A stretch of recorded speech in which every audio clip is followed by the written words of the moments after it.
historia, por ejemplo, de Fran. Fran vive en Ecuador. Y él me cuenta una historia que cuando él era niño, él asistía con toda la familia, porque su padre era allí cristiano y él llevaba a toda la familia para la iglesia. Pero el tiempo pasó y un día el padre falleció. Y falleció justamente en el Día del Padre. Y él me decía, pastor, mientras todos estaban celebrando el Día del Padre, yo estaba con el corazón destrozado. Y allí Frank vivió ese momento terrible, triste de la vida.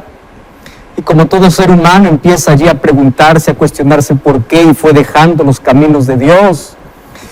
Y entonces, ¿qué cosa aconteció con Frank? Un día se paró de casa, fue de casa para poder trabajar lejos de la familia, y llegó esta pandemia. La vida todo estaba normal hasta que llegó esta pandemia. Y allí, cuando las noticias todos los días hablaban sobre muerte y muerte, en su corazón estaba sembrada la semilla de que él estaba lejos de Dios y que necesitaba volver. Y allí Dios le alcanzó, empezó a encontrar programas a través de las redes sociales, de la TV Nuevo Tiempo, empezó a hacer estudios bíblicos. Y un día un mensaje fuerte donde Dios me permitió hablar sobre la ansiedad. Dice, usted me estaba hablando a mí porque yo estaba en un cuadro de ansiedad y de depresión, y ese día me rendí a Dios, lloré como un niño. Yo le dije, yo vuelvo, yo acepto, yo quiero regresar a ti. Y aquí puede encontrar o podemos ver la foto que él manda de Fran diciendo, yo acepto volver. Y si tú también tienes una historia parecida y hoy quieres volver a Jesús, quieres renovar tu compromiso, quieres ser bautizado, ingresa a este link, nuevotiempo.org/acepto. Porque todas las personas que hoy toman esa decisión, vamos a entrar en contacto con esas personas. Acepta entregarte a Jesús, acepta rendirte a Jesús. Todos los días tú estás escuchando el llamado de Dios. Dios está impresionando tu vida cada día. Pero ahora llegó el momento de poder tomar una decisión para vida eterna. Dios propicia un encuentro para cada uno. Con Job se encontró a través del dolor. Y es en el dolor que Job reconoció que Dios estaba ahí aun cuando no tenía evidencias. Y cuando él dice, yo sé que mi Redentor vive, él está esperando el mayor encuentro con el Señor cuando Jesús regrese. Pero también el encuentro con los hijos que perdió, porque todos ellos resucitarán en el regreso de Jesús. Jesús tuvo un encuentro con Salomón, primero en un sueño. Y aunque Salomón se apartó de Dios, luego una vez más Dios le buscó y le encontró, porque Dios crea encuentros con sus hijos. Dios no desiste de aquel que se aparta, Dios no desiste de aquel rebelde. Tú puedes ser considerado la oveja negra de la familia, tú puedes haber caído en la profundidad del pecado, pero Dios no desiste porque Él te ama y tú fuiste creado por Él y para darle gloria a Él. Y el sueño de Dios es un día tenerte en el cielo, porque tú fuiste creado para vivir eternamente. Y hoy veremos la historia de un joven que fue llamado por Dios y fue llamado en una situación complicada. Esto más o menos ocurrió en el año 750 a.C. Allí se levantó uno de los mayores profetas llamados por Dios, llamado Isaías, tanto así que se le conoce como el profeta mesiánico. Solo que cuando Dios levantó a este profeta, la población, el pueblo de Dios, no estaba pasando por un buen momento. Mira lo que dice el libro de Isaías capítulo 1, versículo 4. Allí le muestra la realidad que se estaba viviendo. Oh gente pecadora, pueblo cargado de maldad, generación de malignos, hijos depravados, dejaron a Jehová, provocaron a ir al Santo de Israel y se volvieron atrás. Qué triste realidad. Esto se llama apostasía. Ellos abandonan al Señor, pero en medio de la suciedad aparece Dios para limpiar. En medio de la oscuridad aparece Dios. En medio de la mayor oscuridad de la vida. ¿Y para qué aparece? Para poder iluminar. En medio de la corrupción, Dios aparece para traer esperanza. Y allí encuentro lo que dice Isaías capítulo 1, versículo 6, mostrando la realidad del pueblo. Y dice así: desde la planta del pie hasta la cabeza no hay en él cosa sana, sino herida, hinchazón y podrida llaga. No están curadas, ni vendadas, ni suavizadas con aceite. Aquí está narrando el problema del ser humano, el problema de aquel que se aparta de Dios. Pero sabes, una cosa te debo decir: el problema no es tener herida, el problema es rechazar la medicina. El problema es no reconocer que tú necesitas de Dios. Cuando una persona reconoce que está enfermo, va para el hospital, va para el médico. Y aquel que reconoce que es pecador, busca a Cristo como su Salvador, busca la medicina para su problema. Y una de las cosas que me impresiona es que Dios no nos trata como merecemos. Él nos trata como Él es. Sabes que Dios es justo. ¿Y qué cosa es justicia? Justicia es darte lo que tú mereces, pero también Dios es misericordioso. ¿Qué significa misericordia? Es que Dios no me da lo que yo merezco. Yo merezco solamente el castigo, yo merezco solo lo malo, pero Dios me da sus bendiciones. Pero una de las cosas que me gusta de Dios es que Dios extiende su gracia, y su gracia es que Él nos da aquello que no merecemos. Esa es la gracia de Dios. Y allí se muestra la gracia de Dios en el versículo 18 del capítulo 1 de Isaías, cuando dice: venid luego, dice Jehová, y estemos a cuenta. Si vuestros pecados fueren como la grana, como la nieve, serán emblanquecidos. Si fueren rojos como el carmesí, vendrán a ser como blanca lana. Es así como comienza Isaías su libro. Una de las cosas que me impresiona es que en medio del fracaso Dios se manifiesta. Cuando el pueblo está más hundido, cuando tú estás caído, Dios aparece. A veces creemos que cuando nosotros estamos hundidos en el pecado, Dios está lejos. No, Él está más cerca. Se acerca para curarnos. En lugar de abandonarnos, Él se aproxima. ¿Y en qué momento Dios llamó a Isaías? Segunda de Crónicas 26, habla que estaba reinando el rey Usías. Tú sabes que el rey Usías comenzó bien, pero terminó mal. Hay muchos que tienen un buen comienzo, pero un mal final. Y yo creo que es mejor tener un buen final, aun cuando no tengamos un buen comienzo, ¿verdad? ¿Cuál fue el problema para Usías? La prosperidad fue su debilidad. Y es verdad que cuando nos quebramos, recién recordamos que somos frágiles. Tú sabes qué pasó con Usías. Un día se atrevió a ir hasta el altar, allí en el templo, para ofrecer un sacrificio que él no estaba autorizado. Y apareció allí el sumo sacerdote Azarías, lo reprendió. Allí el rey se ofendió, se llenó de ira y recibió la justicia, recibió el juicio divino. ¿Qué pasó? Apareció una lepra ahí en su frente. Nunca más volvió al templo. Pero la lepra recordó lo peligroso que es rebelarse contra Dios. Entonces yo pregunto, ¿de qué servía tener en la cabeza una corona real cuando estaba muriendo por dentro? Cuando estaba con lepra. ¿Sabes una cosa? En medio de esa crisis espantosa, Dios viene a buscar de manera personal. Y esto es una de las cosas que a mí me encanta. Dios no busca de manera colectiva. Dios vino para Isaías.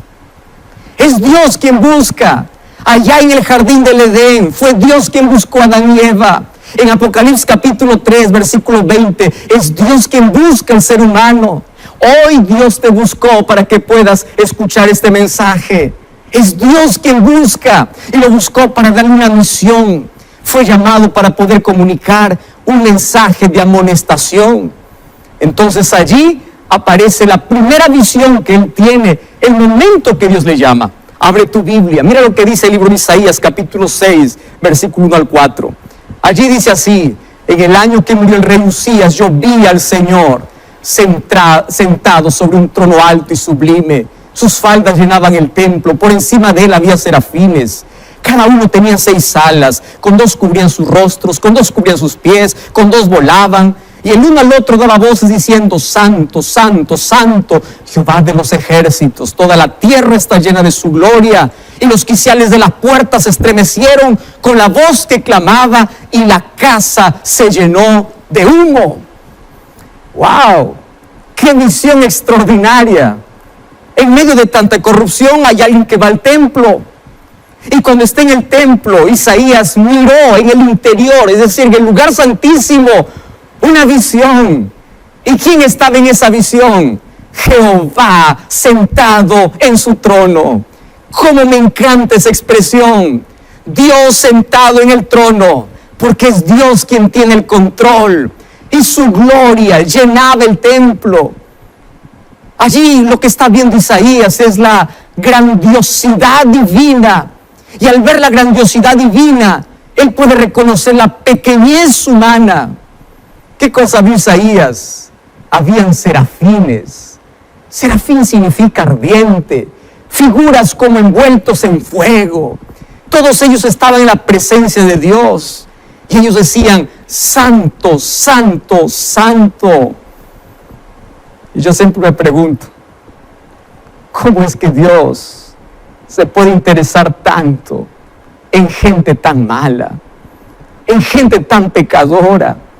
Mientras todo está podrido alrededor, mientras todo parece un basural de corrupción, Dios aparece como aquel que tiene el control.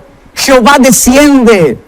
Y es ahí donde Isaías se queda abrumado por la pureza que él está viendo. Y es por eso que ahí en Isaías capítulo 6, el versículo 5 dice: entonces yo dije, ay de mí que soy muerto, porque soy hombre inmundo de labios, y habitando en medio del pueblo que tiene labios inmundos. Han visto mis ojos al Rey. Cuando alguien ve la pureza de Dios, cuando alguien contempla la santidad de Dios, solamente uno siente allí la indignidad. Y cuando él exclama y dice, ay de mí, él está reconociendo la omnipotencia divina, como también la insignificancia humana. ¿Y sabes qué cosa lindo de poder ver eso? De que cuando nosotros vemos la omnipotencia divina y reconocemos nuestra insignificancia, es donde nos vaciamos de nuestra autosuficiencia para ser llenos de la presencia de Dios. ¡Qué visión extraordinaria! Esta es una visión acerca de Dios. Y cuando el profeta o cuando Isaías ve, apenas era joven, y él se siente pecador, porque cuando una persona está cerca de Dios, es así como se siente. Y yo te voy a decir aquí una verdad extraordinaria. Mientras más cerca estés de Dios, más pecador te sientes. Mientras más lejos estés de Dios, más perfecto crees que eres y tienes menos necesidad de Dios. Mientras más cerquita estés de Dios, tienes ese sentimiento de pecaminosidad. Y es por eso que Isaías siente el peso del pecado. Y eso le lleva a tener la experiencia del arrepentimiento. ¿Y qué cosa es arrepentimiento? Arrepentimiento es tener ese dolor profundo por la condición que él está viviendo. Porque sus ojos ahora se abren para poder revisar su vida. Y sabes una cosa, nosotros necesitamos del arrepentimiento. Porque si no nos arrepentimos o no tenemos necesidad de Dios, estamos acostumbrados a vivir en la miserableza de la vida, pensando que todo está bien. Hay personas que se miran a sí mismos y se acostumbran con la vida que tienen. Se acostumbran con el olor de muerte que tienen. Yo quedé muy curioso al poder ver que allí en los récords Guinness aparece un hombre llamado Hamu Hadji. Es un iraní de 80 años. Y él dice que el último baño que él tomó fue a los 20 años. Es decir, hacía 60 años que él no tomaba baño. Imagínate la suciedad, imagínate el olor que él tenía. Pero él se acostumbró a eso.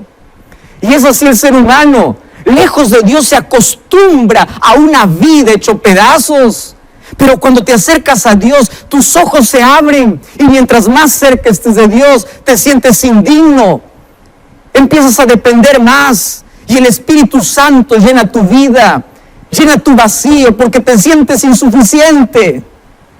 Gloria a Dios por aquellos que se sienten pequeños. Gloria a Dios por aquellos publicanos que dicen, Señor, ten misericordia de mí. Y no por aquellos fariseos que dicen, yo soy mejor que los demás. Porque te recuerdo algo, que al pie de la cruz todos somos iguales. Al pie de la cruz no hay títulos. Al pie de la cruz no hay cargos. Al pie de la cruz todos estamos necesitados de la gracia de Dios. Hoy hay miles de personas que prefieren apartarse de uno a quien llaman pecador en lugar de apartarse del pecado. Y una verdad te voy a decir ahora, y esta verdad profunda: Dios puede salvar a los peores, no a los que se creen mejores.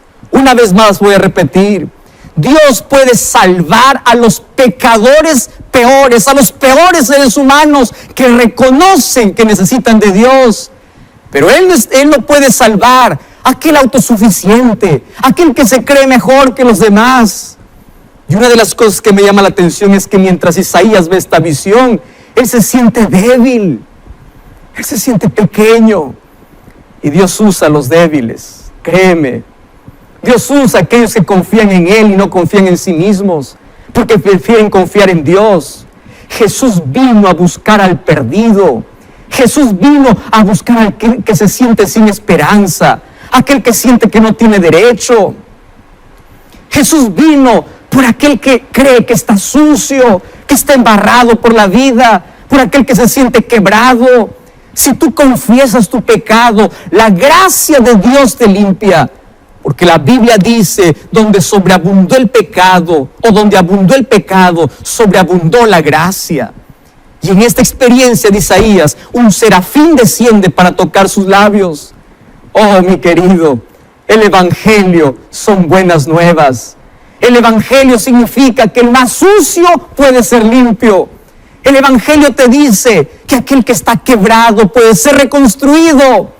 El Evangelio es buena noticia, porque aquel que está degenerado por el pecado puede ser transformado por el poder de Dios. Gloria a Dios por esa experiencia. Yo te pregunto a ti, ¿ya viste tu pecado? Estoy hablando para alguien que es religioso, para alguien que va años a la iglesia. Tú ya sentiste ese arrepentimiento profundo. No importa el título que tengas, no importa cuán respetado seas, no importa el cargo que tengas, tú necesitas de arrepentimiento.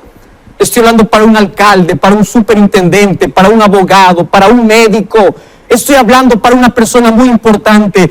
Tú necesitas de arrepentimiento. Tú necesitas ver al Señor. Porque cuando tú te ves a ti, ¿qué de bueno puede haber en ti? Puede ser que esté lleno tu pared de títulos, pero tienes el corazón vacío. Me encanta mucho una frase que dice: cuando yo me vi a mí, sentí que estaba perdido, pero cuando yo miré a Dios, encontré salvación. Gloria a Dios. Gloria a Dios, porque la gracia de Dios te saca de la desgracia del pecado. Y la gracia que te saca de la desgracia del pecado te salva. La gracia que te salva te transforma. El pecado pudo haberte deformado, pero Cristo con su poder puede transformarte. Cristo con su sangre transforma la vida. Tu vida puede ser insípida, tu vida puede estar sin color, mas hoy Dios puede cambiar tu historia. ¿Sabes por qué? Porque para Dios no hay nada imposible. Para Dios no hay tumba que no pueda abrir, no hay problema que no pueda solucionar, y no hay vida que no pueda cambiar. Dios hoy quiere quitar tu culpa, aquella culpa que te está aplastando, aquella culpa que te quitó la sonrisa, aquella culpa que es un peso que tú tienes en la vida. Hay muchas personas que hoy están enfermas físicamente y todo tiene su raíz en la culpa. Tú necesitas de arrepentimiento. Tú necesitas confesar tu pecado a Dios. Tú necesitas oír la voz de Dios. Y cuando te aproximas a Dios y reconoces que eres pecador y confiesas tu pecado, Dios te quita la culpa, Dios te transforma, Dios te perdona, Dios te restaura. Y Dios te entrega una misión, Dios te entrega un propósito, Dios te entrega un sentido a la vida. Y es por eso que ahí en Isaías capítulo 6 aparece la pregunta de Dios.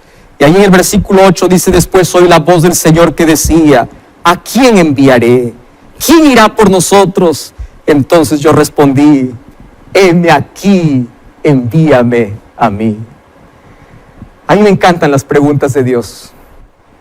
Dios no pregunta porque no sabe. Dios pregunta porque quiere que tú sepas dónde estás. No es Dios quien está perdido, es el ser humano que está perdido. Y cuando Dios pregunta, no presiona, no obliga. Él solo invita y dice, ¿a quién? No dice a quiénes. Dios no llama a multitudes, Dios llama de manera individual. El llamado es personal. En Apocalipsis capítulo 3:20 dice, si alguno oyere mi voz. En Isaías dice, si alguno dice, heme aquí. Y yo aprendí algo de esta historia.